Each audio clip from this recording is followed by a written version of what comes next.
Hi, everybody. This is S.A. Bradley from Hellbent for Horror, and I wanted to take a few moments to discuss the new episode of Hellbent for Horror, which is episode 098, Travel Prepared to Survive. It's about desert horror, and basically what I do is I take 6 different horror films that are based within different deserts, and I discuss a little bit about how they're allegorical to what's happening in the world today, in the real world. And unfortunately, what ended up happening was the real world showed up. This show does include Richard Stanley's Dust Devil. This show was written and conceived and edited, all of that stuff before the allegations of domestic violence came to light about Richard Stanley. So what I want to do is make sure that I discuss this a little bit. It did take me about a week of sitting on this show to see what I wanted to do with it. And what I do want to do is basically say Hellbent for Horror stands with the victims. We believe the victims of domestic violence. And if you are interested, I'll be putting up links for different groups that you can give to that help people who have survived domestic violence and help advocate for those who are the victims of this. I want to thank you for your time and stay Hellbent.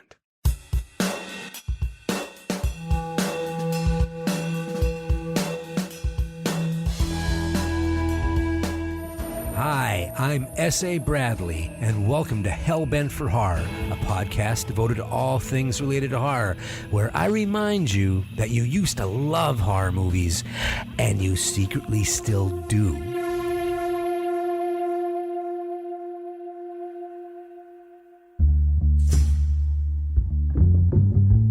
Hi, folks, and welcome to my newest episode. Before I dive right in, I wanted to thank everyone for listening to Hellbent for Horror. I mean, thank you, thank you, thank you. It is so good to be back talking to you folks, starting a conversation. I mean, just like many of you, this last year has been particularly difficult and challenging for many reasons. But you know what? Hellbent for Horror is still standing. We may be wobbly, but we're still standing. I am grateful for all the kind words and emails that I've gotten, and I want to say that they truly do make a difference. This show is powered by those of you who listen.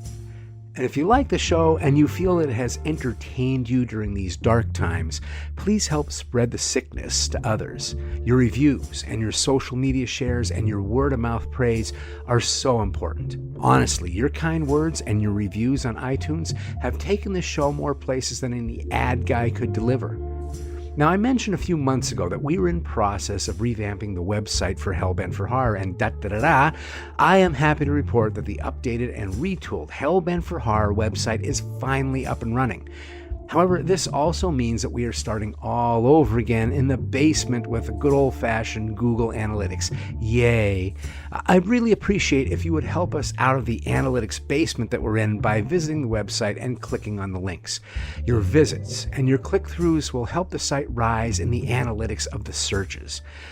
You know, when you're an independent, everything that the big boys do on an automatic basis requires grassroots effort. So I thank you for your kindness in advance in helping out.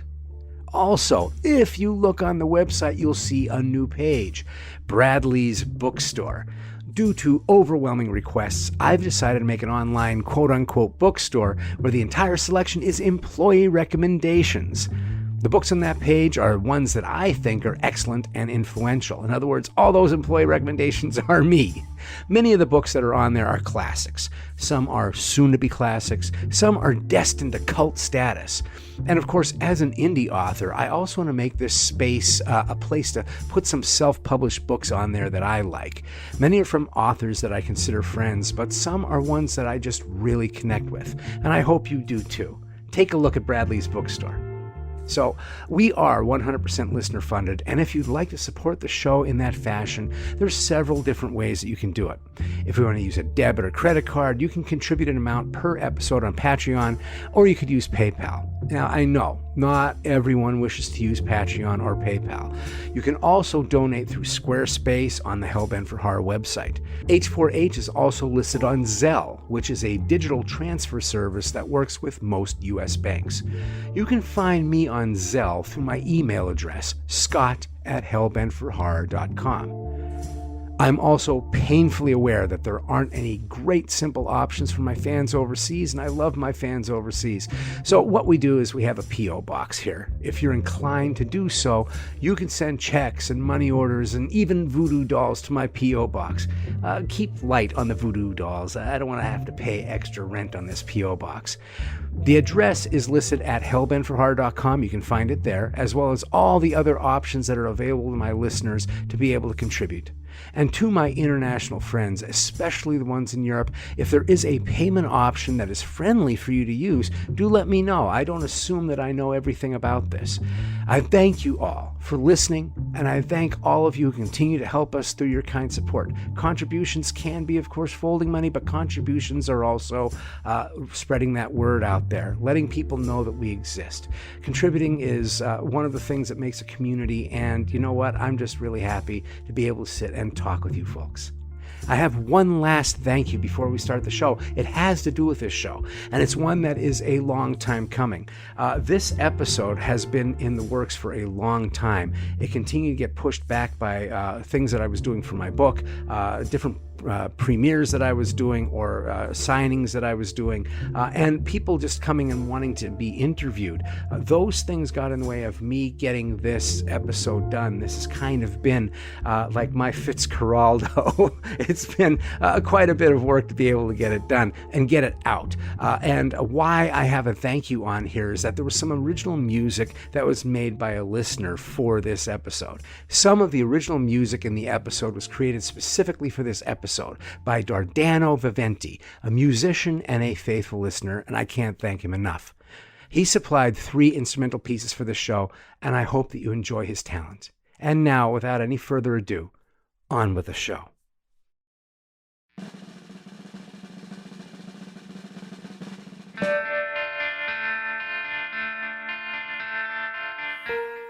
We were somewhere around the Nevada border, deep in the high desert, when the isolation began to take hold. My friend and I had been driving for 2 hours without seeing another car. Even though the view hadn't changed, there was something about crossing from Nevada into California that made us feel so alone. And I think we felt that loneliness, that powerful isolation, because nothing had changed. The desert plain stretched out in every direction, barren and empty and sun-drenched and threatening in its beauty and in its silence. The outline of the distant Sierra Nevada mountains was in front of us. However, they didn't look any closer than when we first turned onto Route 373 an hour earlier. And now, Nevada had magically transformed into California. Nothing had changed, except the speed limit. And deep in the high desert, nothing feels as irrelevant as a speed limit, or distance, or time. The desert swallows history deep into itself, burrowing memories into the sand like a sidewinder. It also reveals deep, dark secrets buried long ago and seemingly forgotten. But you know what? Not forgotten at all. We were at an elevation of nearly 3,000 feet, but soon we made the steep descent to our destination, Death Valley. We were somewhere near sea level when the heat started to kick in. Even though we had the air conditioner going, you could smell the heat coming off the windshield. And it was about that time that we came across what looked like the loneliest general store in the world. We were in Badwater Basin, 282 feet below sea level, on the hot floor of Death Valley National Park. And it was high time to stock up on water. As we walked into the convenience store, we passed a sign for the national park. It said, "Death Valley is the hottest place on Earth. In the summer months, temperatures average over 100 degrees Fahrenheit, 38 degrees Celsius, and they often exceed 120 degrees Fahrenheit, 49 degrees Celsius." And then, in bold capital letters, were these words: "Travel prepared to survive. Deserts are the natural world at its most supernatural. They conjure up images of angry gods and biblical-level punishments. If you offend a god, you may find yourself wandering there for 40 years. The sand buries secrets and treasures and bodies. They are awesome in their beauty, and they are merciless in their power. Any sense of real safety that you feel when you enter the desert is an illusion. And that illusion can dry up faster than a rain puddle. And yet, even as deadly as they can be, deserts can be breathtaking and hypnotic. They are uncanny places that feel completely alien to the rest of the natural world. Deserts are terra firma's ghost. They are specters that remind us that the future is uncertain and that life is temporary. Everything can change in the flick of a rattlesnake's tongue. They are horrible beautiful. And that also means that deserts, these ghosts of our planet, are great locations for horror stories. I want you to take a moment and imagine an apocalyptic wasteland. Close your eyes. Imagine an apocalyptic wasteland. Now, what did you see? Did you see an abandoned city that was covered in jungle vines? Did you see the tops of skyscrapers sticking out of an endless sea? Chances are most of you envisioned a ruined city in a barren desert. All of the examples I gave fit the definition of a wasteland, but the desert is synonymous with the end of the world as we know it. If I say the name Mad Max, do you see the vigilante police officer in the first film? Or do you immediately see the road warrior, shotgun in hand, driving through the desert in search of gasoline and water? When it comes to horror stories, the desert represents the end of the road, the end of good intentions, the end of best laid plans. They are nemesis coming closely after hubris. They tap us on the shoulder, and they remind us that we are only one drought away, one blight away, one worldwide crisis away from total entropy. Our fear is that if the system of our civilization takes a direct hit, we might be abandoned to fight for our lives in a desolate wasteland. And horror films are right there to help us acknowledge that anxiety from a safe place, perhaps with an iced tea in our hands. While rewatching the films that I'm putting in this show, I noticed that there's something inherently sadistic about horror movies that are based in the desert. They are as ruthless as the environment in which they take place. They're just a little bit grittier and a little bit uglier and a little bit more desperate. Desert horror movies show us how little of a push it would take to have civilization fall apart. And sometimes all it takes is something as simple as a little car trouble. That brings me to the first desert horror movie I want to discuss. It takes place in the Mojave Desert, which is where my friend and I were driving on that fateful trip. The movie is Wes Craven's 1977 horror film, The Hills Have Eyes. I think that the title, The Hills Have Eyes, is wonderfully poetic. If you've ever stopped on the side of the road in the desert and you get out of your car to stretch, you might understand what I mean. It's so quiet that you're completely alone out there. At least that's what you feel. But then you get the feeling that the reason it's so quiet is because every living thing out there has stopped, frozen in place, just to watch you. Every predator within hundreds of yards silently waits to see what your next move is.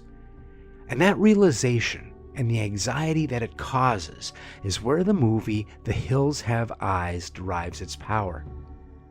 The movie follows the Carters, an Ohio family traveling through the Nevada desert on their way to California. And let's just say they are not handling a cross-country drive very well. It doesn't help that the drive goes through the Mojave Desert in the dead of summer. The Carters are a dysfunctional bunch, but given their traveling conditions, even the most loving family would be at each other's throats. There are 7 people, and 2 fully grown German shepherds cramped inside a station wagon and the small trailer that it tows. The patriarch is Big Bob, a perpetually angry retired police officer who will never admit that this trip was a terrible idea. His mousy wife Ethel rides shotgun and is, of course, his enabler. The couple are celebrating their silver anniversary, so they leave the freeway to visit an abandoned silver mine in the high desert. It says a lot about Big Bob and Ethel that this is their idea of romance, or it's Bob's idea of romance and Ethel just sheepishly goes along with it. Now they are on an isolated desert road, and they don't really know where they're going. Along for the ride are their teenage children Bobby, Brenda, as well as their eldest daughter Lynn and her wimpy husband Doug. Lynn and Doug have a baby daughter, and we all know how well babies handle sweltering heat and cramped spaces. Add to the baby's cries, the incessant cries, add to that the barking of 2 fully grown German shepherds, and you can feel your stress levels rising along with the Carters. The family stops off at Fred's Oasis, a dilapidated gas station that's the last remnant of a forgotten ghost town. In fact, the Carters find old Fred packing up to leave the desert himself. Fred is strange and nervous, and he talks to himself, and he looks around like he's constantly on his guard. Of course, the reason Fred seems to be constantly on his guard is that he is constantly on his guard. Every whistle of the wind and every crumble of rocks sliding down the hill makes Fred perk up like a jackrabbit. He knows that this family has put themselves in grave danger just by choosing to travel down this desolate road. Fred urges Big Bob to turn around and head back to the safety of the freeway, but Bob will have none of that. Instead, the caravan turns onto a remote and forgotten road that goes through a rocky mountain pass. And soon, that road turns to dirt. Suddenly, Big Bob loses control of the vehicle and they crash. Nobody is hurt, but the station wagon is out of commission. Big Bob and Doug know that with 7 people, and one of them being a baby, getting stranded in the desert can become dire quickly. The 2 men walk in opposite directions to try and find help close by. Big Bob heads back in the direction of the garage, and Doug follows the dirt road into the unknown. As the sun goes down and darkness surrounds them, the Carter family come to realize that they are not the only creatures that are stirring. And they realize that they are not just being watched, they are being stalked. And when the creatures of the night are suddenly revealed to the family, it is in a tremendously disturbing and violent fashion. And once that violence starts, the movie is unrelenting until the jaw-dropping ending. Wes Craven based his story on the legend of Sawney Bean and his clan of incestuous cannibals that stalked the moors of 16th century Scotland. It was said that the Sawney Bean clan's reign of terror lasted 25 years, and they murdered and ate over 1,000 victims. Of course, most historians believe Sawney Bean was nothing more than a folk tale. But the part of that folk tale that most interested Wes Craven was the vengeance brought down on the Bean clan by the townsfolk. The Bean family were tortured, and they were quartered, and burned, and hung in a frenzy that mirrored the savagery of their own alleged crimes. The Hills Have Eyes comments on how fragile our sense of civility is, and how quickly things would fall apart if the rules no longer applied. Wes Craven moved the location from the wet and foggy moors of Scotland to the bone-dry Mojave Desert. And that location change to the desert makes the story feel a little biblical, because there's something about the savage and tragic Papa Jupiter family living out in the desert that speaks to punishment and speaks to sin. This disfigured and mutated family feels banished by society and abandoned by their God. They may be banished to the wilderness because of their own sins, or maybe They are an ugly reminder of the sins within the society that shuns them. Maybe they are the thing that won't stay buried under the sand. The idea that society tries to bury its sins under the sand only to have them rise again shows up even more prominently in the 2006 remake. Now, I really like Alexander Aja's ultra-violent remake of The Hills Have Eyes. I think if you took the best parts of Craven's film and spliced the best parts of Aja's film together, you'd have a perfect horror movie. Alexander Aja expanded on the themes of sin and punishment by changing location to the Chihuahuan Desert of northern New Mexico, which is where you'll find the Los Alamos National Laboratory, where the atom bomb tests were done during World War II. The movie wastes no time in making the connections between the nuclear testing and the painful and destructive legacy that came after it. Stock footage of the bomb tests are seen through the opening credits while the country song More and More plays. We hear the lyrics, "More and more I'm forgetting the past," while we see model homes with mannequins inside them vaporized by the blasts. In the remake, this stretch of desert has become poisoned by the government with radiation, and it is now deemed uninhabitable. And Papa Jupiter and his cannibalistic family are the boogeyman who crawl out of the sand to remind us of the irreparable damage that we've done. They remind us of the monster we unleashed at Trinity over 75 years ago, a monster that still haunts us to this very day. The desert is a symbol of our complicated and scary legacy, a witness to what we are capable of when our backs are against the wall, like we were in World War II. You know, sometimes Pandora's box releases giant ants and giant tarantulas, and sometimes it releases the most primal and base version of ourselves. Los Alamos isn't the only desert location that symbolizes our complicated and scary legacy with war and what we are capable of as humans. The Registan Desert of Afghanistan has haunted us for the last 20 years. From the 1960s to the 1980s, before the deserts of the Middle East, the jungles of Vietnam were our collective haunted houses, and the enemy was like a ghost who attacked and then disappeared. The dense green forest of Southeast Asia have been replaced with sand dunes and brown mountains of bare stone. Desert khaki replaces jungle camo, Sig Sauers replace M16s, and night vision goggles replace tracer bullets. New ghosts, new haunted house, same sense of futility and no discernible endpoint. It's warfare on an unconditional loop, perfect for horror. And this brings me to the horror movie The Objective from 2008. The story takes place 3 days after 9/11 in a remote tribal area in the mountains of the Ghazni province of Afghanistan. Reconnaissance satellites pick up a radioactive heat signature in the mountains, and it is feared that Al-Qaeda has acquired nuclear weapons. A military special ops team is paired up with a CIA operative for a peaceful hearts and minds mission to find an influential cleric. Muhammad Aban is highly respected in the region as the spiritual force that helped the Mujahideen defeat the Soviets in the 1980s. Anyone my age remembers in awe how the Great Bear was driven to collapse by a phantom militia in the endless mountains.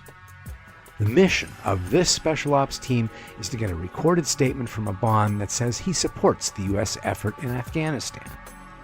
Now, there is tension from the beginning because the soldiers don't trust that the CIA spook named Keynes is being totally honest about the mission.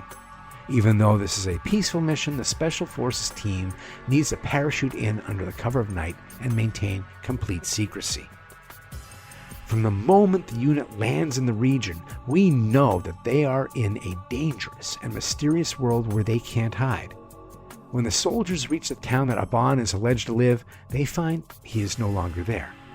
The soldiers find out that the cleric has entered sacred land in the mountains to escape the Taliban. They are told that the Taliban will not follow Aban there because it is forbidden by God to enter that area. Keynes says that the mission is too important to abandon, and so they enter the sacred mountains. They have technology on their side. They have GPS and satellites, night vision, powerful weapons, and even a nearby resupply gunship helicopter. They even have a local guide who knows the mountains intimately and knows where the hiding places are and how to survive in this desert. And yet, the CIA man does not take this journey lightly.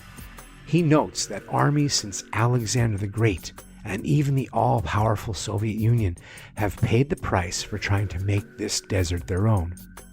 As Keene says, "I forgot how brutal this country can be. Every time I come here, it feels like it tries to spit us back out." As they begin their quest, they are enveloped in an ancient culture that is so foreign that it feels alien. Of course, the soldiers are the aliens in this strange land, and they are met with stoic silence and indifference everywhere they go. They are just considered the newest brand of an old adversary. The silence and the indifference, however, conceal a very real danger. Sometimes that danger takes the shape of landmines hidden under the sand, and at other times it's sniper fire from hidden assailants. The danger escalates when the soldiers get caught in a firefight with a group of gunmen who take them by surprise. The special forces take casualties before they finally gun down their attackers. However, when they go to check the bodies of the Taliban fighters, there are no bodies. Not only are there no bodies, there's also no sign of blood, no sign of carnage, and no spent bullet casings. It is as if the fight never happened, except that one of their own is dead and several are wounded. The platoon tightens up their security while they continue to go deeper into the high desert of Afghanistan. That night, on watch, they see headlights moving quickly towards them from across the desert plain. The soldiers take their positions to open fire. As the headlights get closer and closer to them, and everyone readies themselves for a battle, something thoroughly unexpected happens. The headlights suddenly veer away from each other and then shoot straight up into the night. And from here on, the mysteries of the Rajasthan desert become more and more surreal and more deadly. The resupply helicopter can no longer pinpoint the platoon's GPS, and they are running low on supplies and precious water. And the point man keeps seeing figures in the distance that are not there. Are those dust devils that appear in the night vision goggles, or is it something else, something that is circling them like a predator? But what might be the most disturbing moment is when their local guide admits he has no idea where they are. It's not that he's lost. He guides the soldiers up the steep mountain path to the mountain range that he knows like the back of his hand. He's taking them to his secret water source.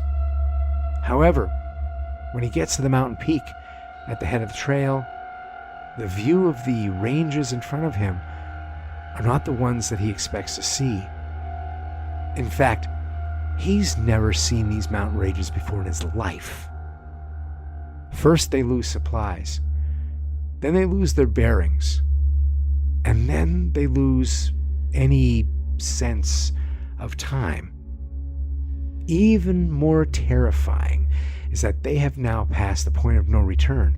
Whether they want to or not, they must move forward towards something totally uncertain, totally unknown. The horror is that whether they reach their objective or not, the soldiers begin to suspect that the desert will claim them for its own. The Objective is written and directed by Daniel Myrick, who is one of the two filmmakers who gave us the Blair Witch Project, and there are similarities between the two movies. Both films involve a quest that takes a group of skeptics into lands full of mysterious legend. They both explore the clash between modern rationality and ancient superstition. And both movies suggest that it's not just the creatures that walk the land that you must worry about. Sometimes the land itself wants to be rid of you, too.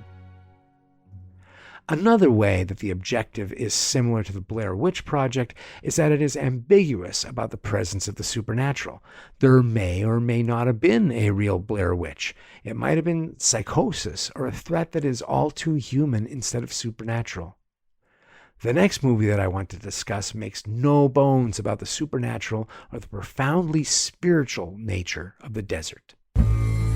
Our next film takes place in the Namib Desert of South Africa. At the size of 1,200 miles, the Namib is called the Sand Sea and is the oldest desert in the world. The oldest desert is also the home to the oldest gods, and the Bantu still know their names. And even though Johannesburg keeps growing, Namib does not retreat nor give up space for long. The desert swallows up small mining towns around it, and the sand of the Namib even drifts into the streets of Johannesburg itself like a harbinger. In director Richard Stanley's film Dust Devil, one god drifts along with the sand, feeding on humans. He feeds on the faithless, the grieving, and the lost. He gains power in our world through the ritual ecstasy of murder. Yes, murder as ritual. We see this ritual early on as a woman picks up a handsome hitchhiker who is dressed in a leather long coat and a bush hat. They have an immediate yet unspoken connection, and she takes him back to her remote desert home. They make love in her bed, and we can feel that there's something tender that passes between them. There's a gentleness at how this hitchhiker witnesses her, like they have discovered a deep soul connection with each other. And then the next moment, the hitchhiker breaks the woman's neck and then violently dismembers her, and her blood is used to cover the walls with ancient symbols. And the hitchhiker sets fire to the house, takes her car, and he drives off to find the next ritual sacrifice.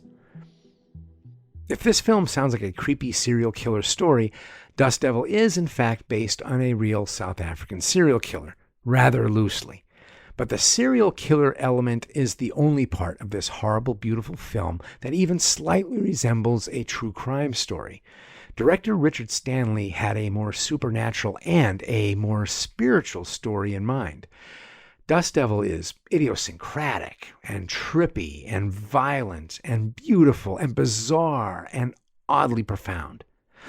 It's a mess, but it is a highly watchable mess, just like most religious passion plays are if you look at them closely.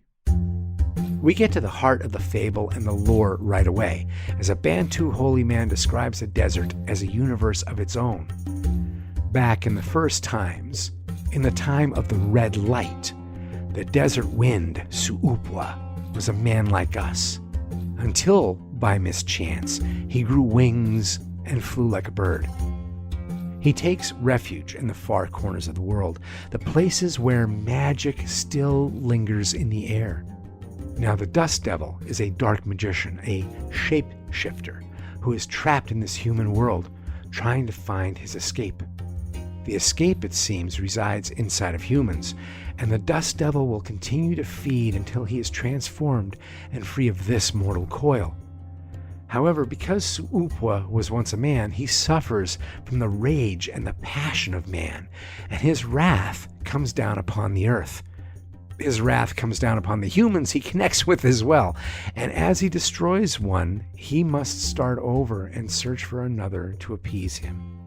And this is when we meet Wendy Robinson, the wife of an abusive and paranoid husband. Right after a heated argument, the phone rings, and she listens to strange voices coming from the other end. She hangs up, leaves her Johannesburg home and her husband, and drives aimlessly towards Namibia, seemingly never to return. Now, Wendy isn't the only person who gets strange messages through the phone lines. Sergeant Ben McCurab, a police officer in the village of Bethany, also gets a strange call that tips him off to a murder. The voices lead him and his superiors to the burned house of the woman the hitchhiker dismembered. Although most of the house is destroyed, the wall behind the charred bed still stands, and the bloody symbols are seared into the stucco. The symbols are a mishmash of different spiritual paths and cultures. There is Christian iconography mixed with Bantu pictographs and even Norse runes on the wall. Sergeant McCoorob is told by the forensics doctor that this might be the work of some strange witchcraft ritual. In fact, we find out that there are dozens of unsolved murders over the years, and at every one, these symbols were found at the crime scenes. At the same time this is happening, Wendy Robinson drives towards Bethany and comes upon a handsome hitchhiker wearing a lawn coat on the side of the road. She is despondent, she's suicidal, and the hitchhiker seems to know this, and it attracts him to her even more. He says to her, "I'm from the other side of the mirror. I come from you." As they drive on, Wendy sees another hitchhiker on the side of the road. He looks eerily like the one she has in her passenger seat, and the one seated next to her tells her firmly, "Don't stop for him." As she passes, she sees that it is the same hitchhiker, and when she looks in the passenger seat, her companion is gone. What is the true nature of the Dust Devil, and where does he reside? Both Wendy and Sergeant McCoorob are experiencing vivid and symbolic dreams, and even walking, waking hallucinations. And the more that Sergeant McCoorob investigates, the more the trail leads him out of his area of expertise and deeper into the spirit world, a place where the natural world and the supernatural world are intertwined with each other.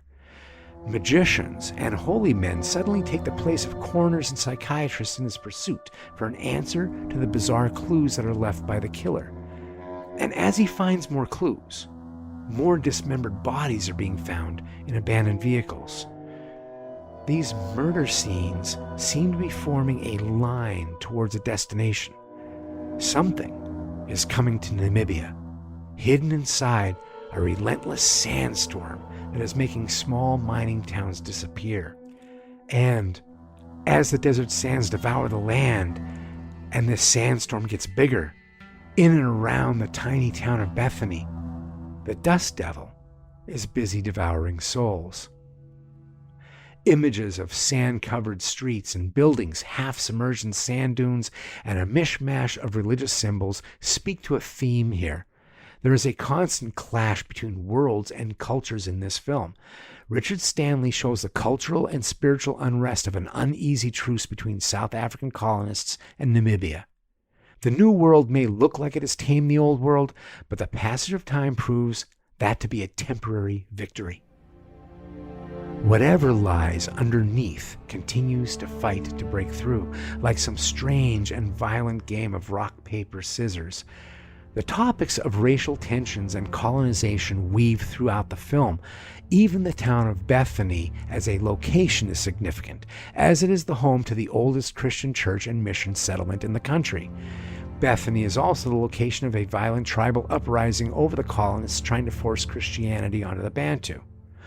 Now, with that said, Richard Stanley makes the social issues much more complicated and challenging and ambiguous, much more than expected. In Dust Devil, there is no good or bad. There's just darkness and light. If that seems like some heady stuff for a horror film to tackle, it is. But that's also why I think it's a film worthy of viewing and discussing. Richard Stanley's dedication to an ambiguous storyline and a look that is heavy on mystical atmosphere made this a tough sell for studio folks, but it's a beautiful film for a film person to love. There were at least 4 different versions of this film because of the studio intervention, from the director's cut of 120 minutes to a version in the US that was only 63 minutes long. Can any movie survive being cut in half? Now, myself, I suggest that you watch the director's cut to get the full dose of Richard Stanley's hallucinogenic intentions, because Stanley looks at the desert with reverence as a mystical portal that connects us to a hidden world where gods roam freely. But it's not only a place. The desert is also a deity itself, one that is punishing and unknowable. And Dust Devil is a gospel as told by a wonderfully mad apostle. For a moment, let's go back to my car ride through the Mojave Desert with my friend. We left the bottom of the oven, Death Valley, and started our ascent over the mountain range that was ahead of us.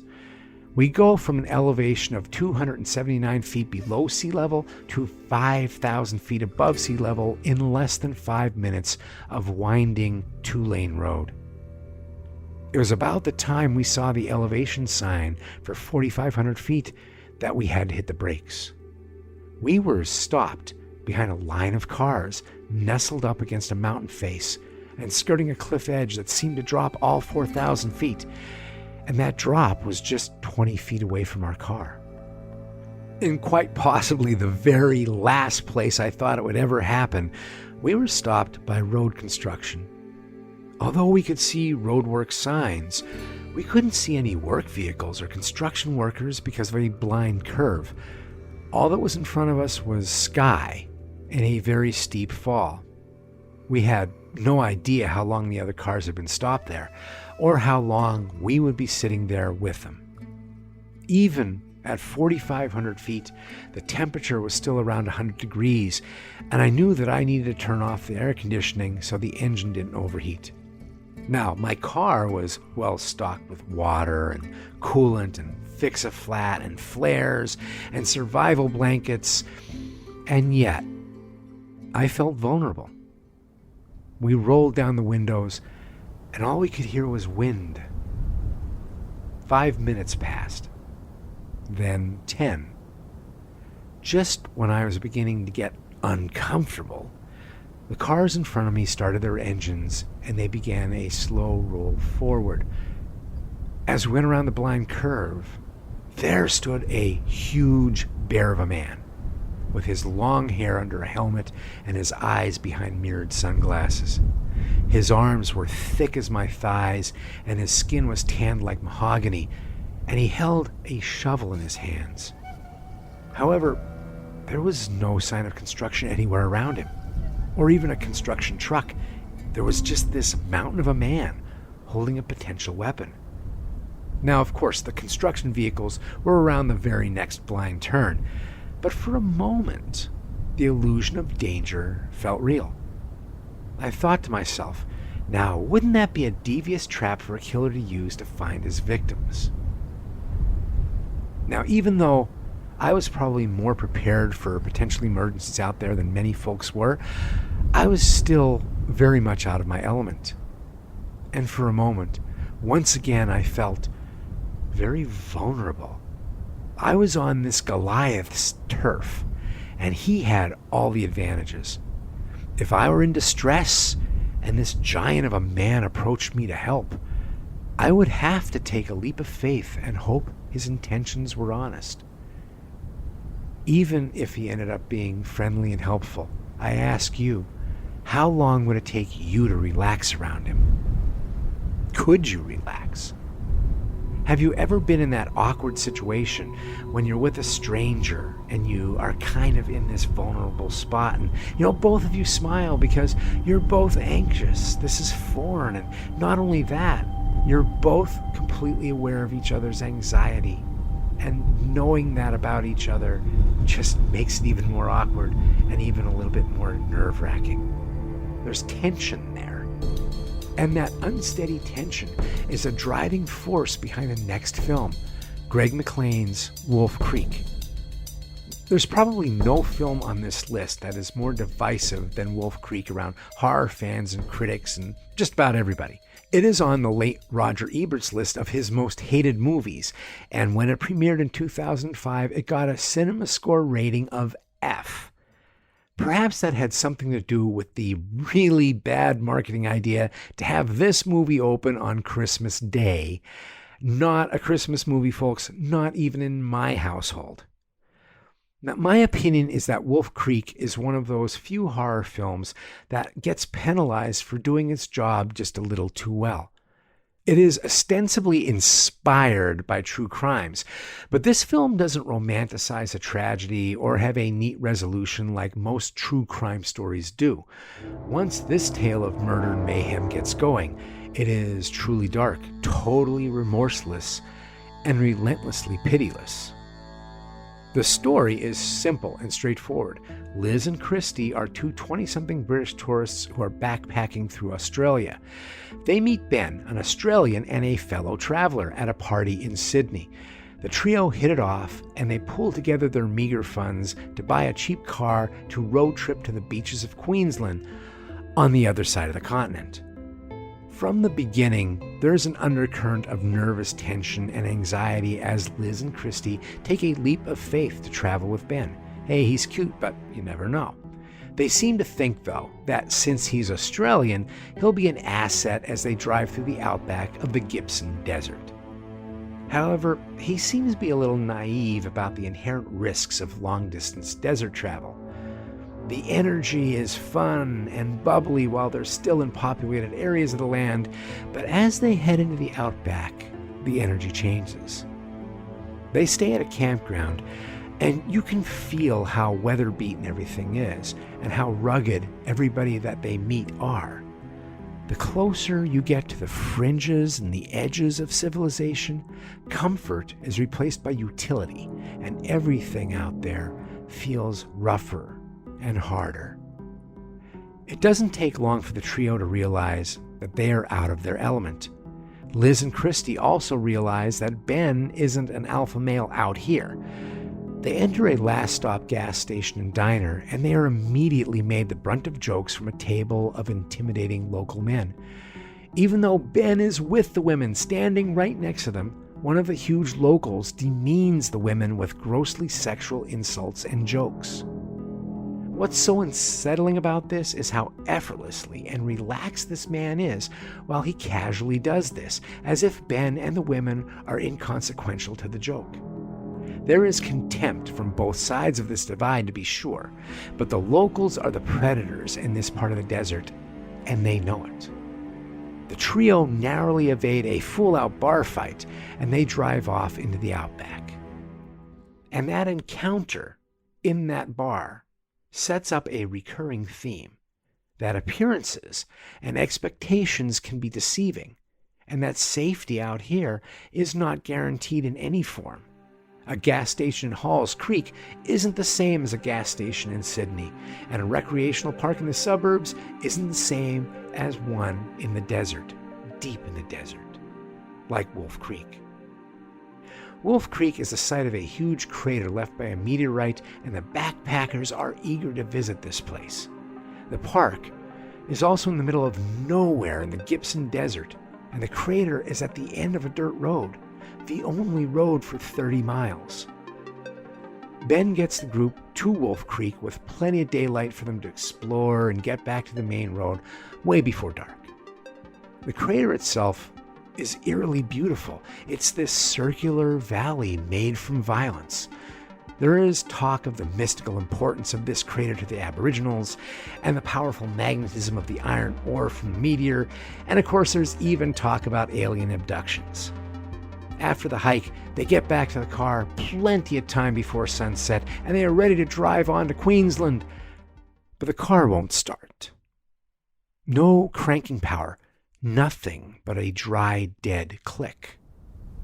Tension and tempers rise as it becomes apparent that Ben has no tools or skills whatsoever for this problem, whatever this problem is. They are alone on a remote dirt road in the desert, and it is now lightly raining, which makes it freezing. And the sun goes down. The group is left with no choice but to stay in the car overnight in the middle of the desert. They can only hope for another car of tourists to come by in the morning, and if nobody shows, Ben will hike the dirt road for help before the sun brings the oppressive heat. 30 miles at least. But right now, they are cold, they are hungry, and they are scared, and they try not to panic over their situation. And then, suddenly they see headlights off in the distance. The headlights are coming steadily, directly towards them. As the light gets closer and closer, they realize that there's nowhere for them to hide. And we feel what they are feeling. Is this a friend? Or is this a foe? Even after we meet Mick Taylor, the big, rugged kangaroo hunter who stumbles upon them, we cannot be sure of the answer.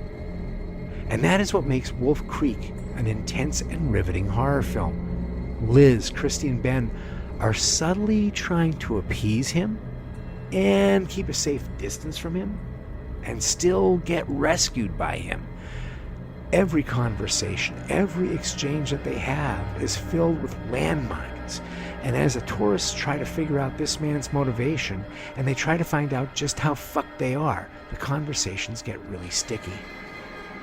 Because the terrifying thing they don't want to say is that they know they are helpless and already past the point of no return with the situation. And Mick just keeps on smiling and telling jokes and being magnanimous because he knows all of that too. What follows is an intense cat-and-mouse game that toys with you, just like Mick Taylor toys with this unlucky trio. Wolf Creek doesn't rush any more than a predator who knows his prey is caught in a trap will rush. The dread keeps piling up until it's nearly unbearable. And when the tension finally does boil over, the terror and the suspense is truly relentless. Now, Wolf Creek is very loosely based on the real-life backpacker murders in New South Wales, Australia from 1989 to 1993. The killer targeted foreign tourists, people who are on limited budgets and travel in used cars or camped in tents and in isolated circles.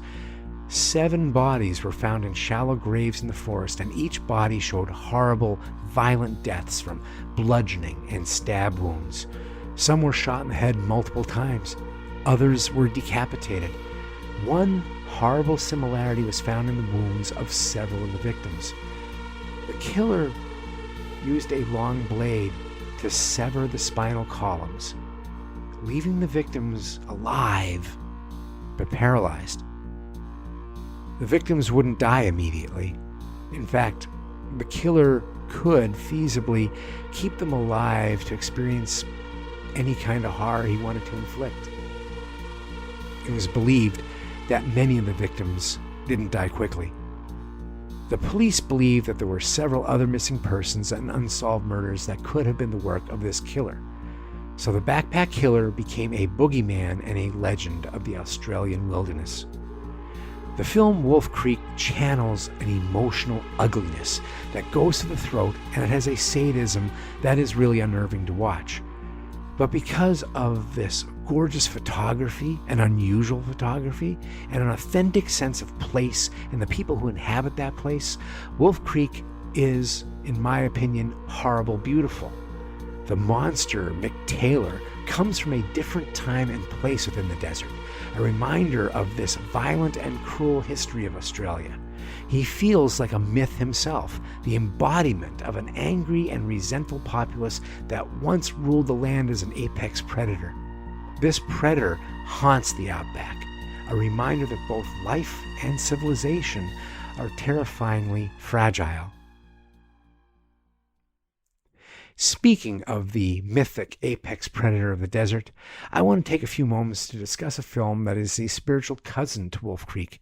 This one takes us back to the Chihuahuan Desert, this time in West Texas. It's a big desert, folks. A young man is looking to change his life by delivering a drive-away car from Chicago to its destination in San Diego. This trip will give him a new life in California. Jim Halsey travels alone and finds himself being hypnotized by the headlights against the 2-lane highway he's on. The only break in the repetition is when he gets passed by an old Volkswagen Beetle that's obviously in a hurry. And then it starts to rain. And now he must fight against the hypnotic power of the sound of rain hitting the roof of the car. Eventually, Jim falls asleep and narrowly misses a head-on collision with a tractor-trailer. It's obvious he needs something to keep him on his toes. Then, just ahead of him, he sees a lone figure on the side of the road, waving him down in the rain, trying to get a ride. Jim stops, and a middle-aged man in a long coat steps into the car.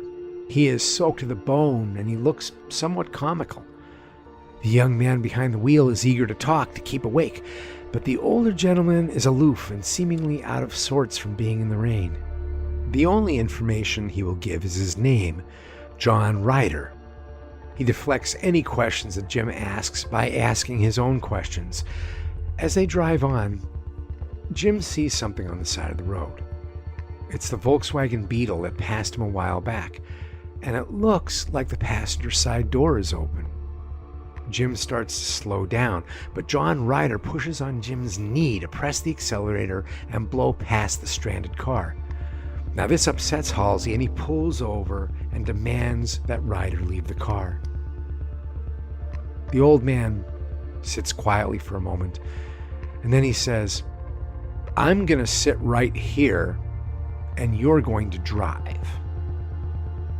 With his bluff called, Jim Halsey nervously drives on, keeping a conversation going to try and find a way to get out of this in one piece. Through a cryptic back-and-forth conversation, we learn that John Ryder was indeed in the Volkswagen and that he wasn't the driver. Ryder says the Volkswagen ran out of gas, and Jim tells him that, "Hey, I'll take you to a gas station." "Gas stations have cigarettes," says Ryder. "Well, they have gas too," says Halsey. "I don't need gas." Both angry and scared shitless, Halsey shouts, "What do you want?" And this makes Ryder laugh really hard. That's what the other guy said too. "What other guy?" asks Jim. "That guy back there, the one we just passed. The guy who picked me up before you did." "That was him in there?" "Sure it was. Well, he couldn't have walked very far." "Why's that?" "Because I cut off his legs and his arms and his head, and I'm going to do the same to you." And that is just the first 5 minutes of The Hitcher, a nihilistic horror odyssey that turns a desert highway into a surreal haunted house. Jim Halsey must escape the murderous clutches of John Ryder, who is as unstoppable and as irresistible a force as fate itself. Or perhaps the force of evil itself. No matter how often Jim Halsey is able to break free from him, Ryder still continues to find him. The killer constantly takes him to the edge of death, and then he releases him. No matter who Halsey reaches out to for help, even the police, they cannot stop Ryder. He is everywhere, and everywhere he goes, there is death and violence. A lot of death and violence. And he takes particular pleasure in tormenting Jim Halsey by cornering him with no place to hide, and then letting him live so he can watch Ryder bring havoc and death upon innocent bystanders instead of him. And even worse, Jim Halsey is implicated as the cause of what is turning out to be a murder spree. The hopelessness and the powerlessness and the desperation is so strong that suicide is a possibility. For Jim Halsey, there seems to be no way to end this horror, but John Ryder has a solution. Ryder tells Halsey he wants only one thing from him. "I want you to stop me." Like Wolf Creek, The Hitcher was hated by critic Roger Ebert, who singled it out for reprehensible violence. It was a box office failure, but it gained a cult following as it played often on HBO, and this movie even got remade in 2007. I saw it. I have to be honest, I don't even remember it. But Sean Bean is the Hitcher, and he's kind of cool. But this one has Rutger Hauer, so it's your choice. For my money, I like the older version. Now, this Hitcher, is dark and sadistic, but it has a dreamlike quality not unlike the desert in which it takes place. I see The Hitcher as a modern fairy tale written in blood, gunpowder, and gasoline, and it deserves to be seen by more people. Let's return for a moment to my long desert drive through the Mojave Desert. It was about the time that I thought my friend and I were the only humans within 50 miles that we saw the sign for Darwin, California. Darwin is an unincorporated mining community nearly 5,000 feet above sea level that sits alone in the high desert. Darwin has a post office. The population in 2010 was 43, which is down from 54 10 years earlier, and half of the current population is over the age of 65. Many of the folks there have been in Darwin most of their adult lives. But you know what? That's pretty isolated, but just when you think life can't get more isolated than Darwin, there's the nearby ghost town of Ballarat, California. It's the home of Rocky Novak, the sole citizen of Ballarat, unless you count his 2 dogs. As I drove through the sand dunes that accumulate on the solitary road in this area, I could only ask myself, how does someone end up here? Well, in the case of Darwin, a group of French prospectors ended up in the Mojave Desert in search of a mythical vein of gold called the Gunsight Lode. They didn't find gold, but they did find silver in the location that the town resides in today. The silver is long gone, and the main road that brought tourists from Death Valley was made obsolete by a new interchange back in 1937. When that happened, those who were still in Darwin stayed in Darwin. Of course, Darwin and Ballarat aren't the only remote desert towns in the Mojave, and the Mojave isn't the only desert to have remote towns. Whether it be through poverty, blight, or choice, there is an entire subculture operating around us that exists as a civilization in limbo. The continent of Australia is home to some of the largest deserts of the planet. The Strzelecki Desert of Queensland and New South Wales is 31,000 square miles of some of the most barren and desolate land on the planet. And yet, even here, humans defy nature and try to lay claim to the land. Colonization comes with a price, and if the hostile environment doesn't kill you outright, it'll drive you mad in the long run. The limbo world of Australian desert mining towns is a setting of our next film, Wake in Fright. Now, early on in this episode, I mentioned how there's something inherently sadistic about desert horror films. They're just a little bit uglier and a little bit more unsettling and a little bit more desperate than other horror films. And sometimes they pay the price for the extremism of their style. Films like The Hitcher, Wolf Creek, Dust Devil, and The Hills Have Eyes faced opposition from the MPAA as well as critical backlash. I remember a review of the original Hills Have Eyes where the critic said the director responsible for this filth had the perfect last name, Craven. Of all these films, Wake in Fright was nearly lost to history, even after it was nominated for an award at the Cannes Film Festival in 1971. Its controversial and ugly look at outback life made it disappear from cinemas after the public outcry from angry Australians. The rare prints of it were of poor quality and highly censored, and the master negative was lost. By the 1990s, Wake in Fright was considered a great lost film that very few people had seen.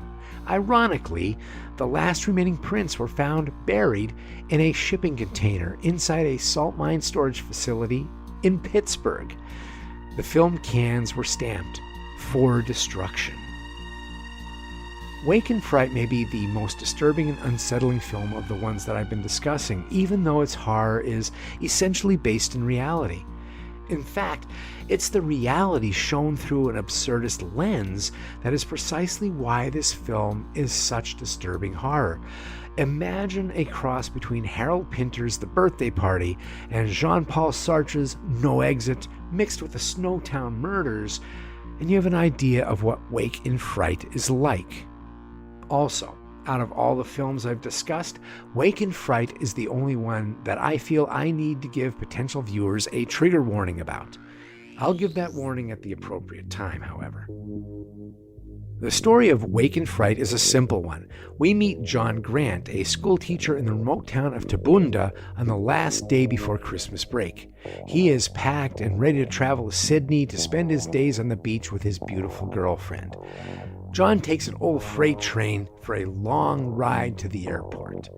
John is British and well-dressed, and he stands out from the group of blue-collar men on the train who drink copious amounts of beer and sing very loudly. John is British and well-dressed, and he stands out from the group of blue-collar men on the train who drink copious beers and sing very loudly. The men offer John a beer, and when he refuses, they persist in offering until their hospitality becomes more aggressive than it is friendly. John sits and broods with the only other person not invited to the boisterous party, an older Aboriginal man. The train pulls into the mining town of Bundinyaba, and John decides to stay the night and get some rest and catch a morning train to the airport. He gets a room for the night at a hotel that is short on hospitality and even shorter on amenities. It has all the earmarks of a weekly rate transient worker hotel. Bundinyaba, or as the locals call it, the Yaba, is an impoverished industrial town coated in orange dust from the active silver mine. The only place in the Yaba more active than the silver mine is the RSL pub, a jaw-droppingly large Australian version of the VFW hall in the United States. The pub is loud, boisterous, and the size of a warehouse. It seems every man in the Yaba is there, talking loudly and drinking whiskey and beer nonstop. Everyone that makes eye contact with John does two things. They try to buy him a drink, and they ask him, "Are you new to the Yaba?" Even though these could be friendly greetings, there is a sense of suspicion and antagonism in the way they ask it. This becomes even more apparent as Jock Crawford, the local constable, introduces himself to John by buying him a beer. Not only does he buy John a beer, but he impatiently stands there and waits for John to finish it all in one long gulp. As soon as John finishes the beer, the lawman buys him another one and watches as if he were giving a patient some important medicine. How a Yaba man drinks is important because this ritual replaces actual connection and conversation. There's an unspoken question with every beer that's offered, and that question is, are you one of us? If you knock it back and ask for more and don't say anything else, then you are. Jock and every other local thinks the Yaba is a great place to live, and they aren't shy about telling John this loudly and often. John is actually shocked that anyone would want to live in the Yaba, and he bluntly says as much to the constable. For a moment, a dark shadow crosses Jock's face, and then he just shrugs off John's comment. Jock says he went to the city once, and he said he didn't like it. He admits that the police work in the Yaba is slow, well, except for the suicides. There seem to be a lot of them. Things get eerie when the lights go down in the pub, and everyone goes quiet and stands at attention. It is a nightly memorial ceremony for those who died in service, and a recorded voice speaks to the crowd. "Lest we forget, they shall not grow old, as we are left to grow old. Age shall not weary them, not the years condemn.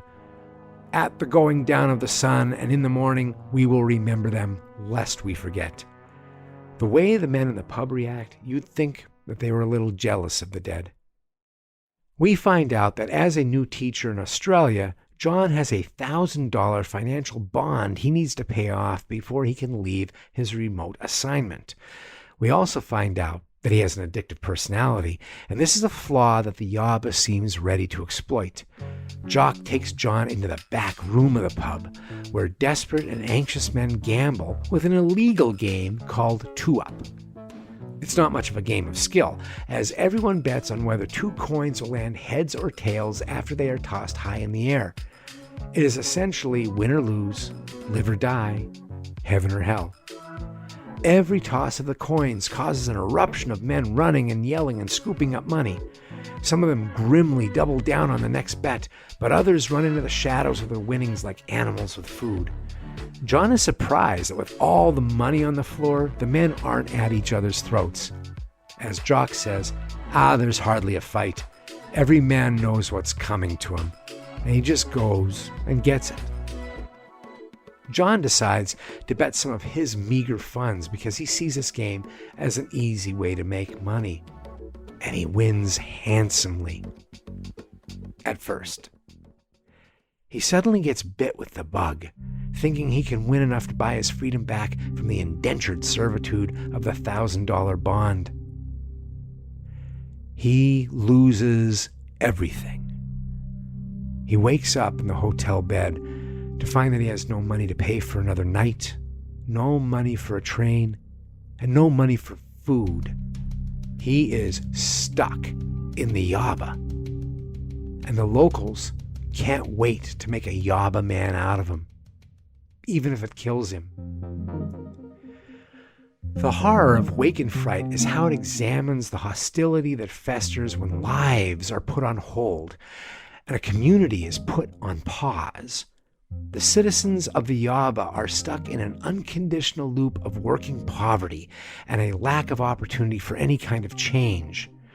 The silver mine pays just enough to survive, and there is nothing but desert around them, so there is literally nowhere for them to go. The people of the Yaba keep each other drunk because it's the only holiday they can afford and the only currency that they can share. At one point, John is at the bar and a patron buys him a drink, but then the man gets angry when John refuses a second one out of principle. John yells at him, "Look, I'm flat broke, I can't afford to drink." And the guy snaps back, "What's that got to do with it, man? I said I'd buy you one. You don't have to buy me one. Now drink it down." The sharing of misery and debauchery makes for some strange alliances among people who normally would not mix. We are introduced to Doc Tyden, who looks homeless and eats leftover food off diner plates and acts the fool to get free beer. However, we find out that he is a very educated man and in fact is a real doctor, but his rampant alcoholism has kept him from practicing in Sydney. This doesn't seem to bother the citizens of the Yaba, though. He says, "I don't charge fees because I'm not interested in money. Anyway, I'm unreliable. I get my food from friends and my requirements in beer." It is possible to live forever in the Yaba without money. As you probably noticed, the natives are very hospitable. All the little devils are proud of hell. Things start to spiral out of control for John when he tries to conform to life with the little devils. The macho men laugh loudly, but even their humor is on the verge of aggression and violence. The underlying message of the hospitality really has become, "You're no better than me." There's a telling scene where Tim Hines, a small middle-aged man, has some friends unexpectedly drop by his home for a visit. Dick and Joe are two big, brawny, super masculine silver miners who make fun out of Tim and openly make sexual advances at his adult daughter. There is an underlying spark of violence waiting to erupt. Tim acts like a lion tamer with these two, laughing and dodging their slaps at his head and keeping them at bay with a constant stream of beer. Wake in Fright shows how often sadism and cruelty come out of sheer fucking boredom and the frustration of no change in the foreseeable future. And as John gets drawn deeper into the world of the Yaba men, what starts as macho roughhousing and bravado gets dark and dangerous. And drunken laughter turns out to be the existential scream of people slowly driving themselves insane. They are driven insane because it is insane to still be where they are, deep in a desert that doesn't want them, long after the boom has left the town. The land itself has been fighting them with dust, oppressive heat, and barren soil ever since the area was colonized for the silver. They built a civilization here, but just because you can doesn't mean you should, or that it's sustainable. The town and the mine are built on sand that is drenched in the blood of Aboriginals and anything else that got in the way of progress. And this is when I need to bring up the trigger warning for Wake and Fright. I'm not going to sugarcoat it. This movie has a very long and very upsetting scene of footage from a real kangaroo hunt at night. I really did have to think about whether or not I wanted to include this film. The end credits have a producer note that says no kangaroos were killed expressly for the film, and that the footage was included with the approval of leading international animal welfare organizations to bring awareness to the slaughter of kangaroos in Australia and their threatened existence. However, this doesn't make the scenes any easier to digest. The graphic sequence features a kangaroo killed by a hunting dog, and another is run over with a vehicle, and several are shot with rifles. We see the bodies fly in the air and bounce backwards. We see them running and suddenly stop dead and roll. We see them illuminated by harsh spotlights, bleeding as they try to hop away, while the men whoop with a thrill of violence. The real footage is intercut with staged footage with our characters, the sadistic silver miners, Doc Titan, and they're indoctrinating John into this fold. We see Dick, one of the silver miners, high on booze and the blood and the violence of the hunt, go one-on-one with a wounded kangaroo. He advances on it with a knife, looking it dead in the eyes. He advances on this kangaroo with the knife, and the kangaroo prepares to fight for its life. It is angry. The other miner describes the danger of what's going on to John. You see how the roo is trying to get back on its tail? If it does get there, those legs will lash out and they'll gut a man in a second. Now, I've watched plenty of films with real death footage in them. Not proud of that, but I have. But this scene, while I'm watching it, is really hitting me on a visceral level that I'm squirming. My wife hears me grunting from the other room and groaning. Why is this so brutal to me? Why am I so affected? I've mentioned in previous episodes about stingers in films. These are scenes that are meant to remind you of a real event by how they are staged. It's done to give the scene the extra sting of visceral memory and emotion that's associated with the real event. An example of this would be Last House on the Left, where they staged a shooting to mirror the Vietnam news footage of a prisoner getting shot in the head. There's a rather very famous news footage, and it's even the still shot. You'll see it all over. And they did stage a scene so that you had that feeling, and it was reasonably fresh when they decided to do that. That had just happened like the year before. So let's get to the stinger that's in this film. When the miner grabs onto the wounded kangaroo and prepares to wrestle it and then gets it in a position where it can slit its throat, I suddenly realize the total horror. They're not filming the kangaroos in this scene like they're animals.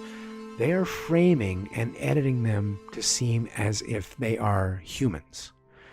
In this mano-a-mano fight, the bleeding kangaroo is the same size as the miner, and it stares into the camera, and that humanizes it. It feels that we are witnessing the ghost of the bloody history of the outback. In this stinger, are the native kangaroos standing in for genocide, the genocide of the Aboriginals that opened this land to the silver mining industry in the first place? Is the horror of this movie that the collapse of the industry built on the land has trapped those left behind, cursed in limbo, maybe cursed perhaps in hell? What really struck me about Wake and Fright was how it shows the promise of a boomtown turned into an apocalyptic wasteland. But even more scary is how once the apocalypse happens, once this place you live becomes nearly devoid of life, you don't stop living. Instead, you adapt to the apocalypse as the new normal. It doesn't take long for a character to become just like the demons who are proud of their own little hell. If you were born into hell, would you really notice how horrible it really is? By the time the infrastructure and the industry of a community collapses, the industrialists and the bankers have moved on to new lands to conquer. But the people who work there and live there can't leave or won't leave, and they don't conveniently die off along with the town. It took 2 decades before Love Canal, the community built on a toxic waste site, was completely abandoned and demolished. The underground coal fire of Centralia, Pennsylvania has been burning since 1963, and the community there actually fought eminent domain to stay there. The last 7 residents of Centralia can stay there until they die, and then the town will be no more. Flint, Michigan, a metropolitan city of over 100,000 residents, went without clean drinking water for 6 years. And even now, the Michigan State website stops short of saying that the water in Flint is safe to drink, but it says it meets very high standards. Will the apocalypse be one massive and horrible event, or will it be a series of small deaths to us? Will it just be a series of green places where there used to be plenty becoming the brown skeleton of the desert? Will we even be aware of the exact moment when the apocalypse starts? In horror movies, the desert represents the end of the road, the end of good intentions, the end of best laid plans. They are nemesis coming closely after hubris. They tap us on the shoulder and remind us that we are only one drought away, one blight away, one worldwide crisis away from total entropy. We are now aware that one freezing cold winter storm in the south can bring the infrastructure to its knees. It was about the time we finally got off State Road 178 and started to see the occasional car that my friend and I felt this unexpected sense of relief. Over the last 6 hours, we had held this unspoken low-level tension on our shoulders, like our bodies were on alert for the unexpected. Even though the temperature was still 100 degrees, there were signs for townships and the occasional billboards for farms that made us feel safer. Just the touch of civilization and the sight of power lines and irrigation canals gave me a relaxed confidence. Other than those cosmetic additions and the number of the road we were on, nothing at all had changed. Same temperature, the same sand and sagebrush, and the same speed limit. And the outline of the distant Tehachapi Mountains loomed in front of us, not seeming to be any closer than when we first got on Route 14. However, in another hour, we would turn onto the Barstow-Bakersfield Highway, and we'd climb 3,000 feet to cross over those mountains. And on the other side would be the shimmering city of Bakersfield, population 347,483, a major agriculture and power grid hub, and the home of the Buck Owens Crystal Palace. Salute! My stomach started to grumble now that my body has relaxed. Once we get to Bakersfield, we can stop at a diner and get a big, thick steak and a cold drink, and maybe listen to bad karaoke under air conditioning. For a brief moment, Bakersfield felt like the safest place in the world. Until you realize that Bakersfield is still surrounded by the desert.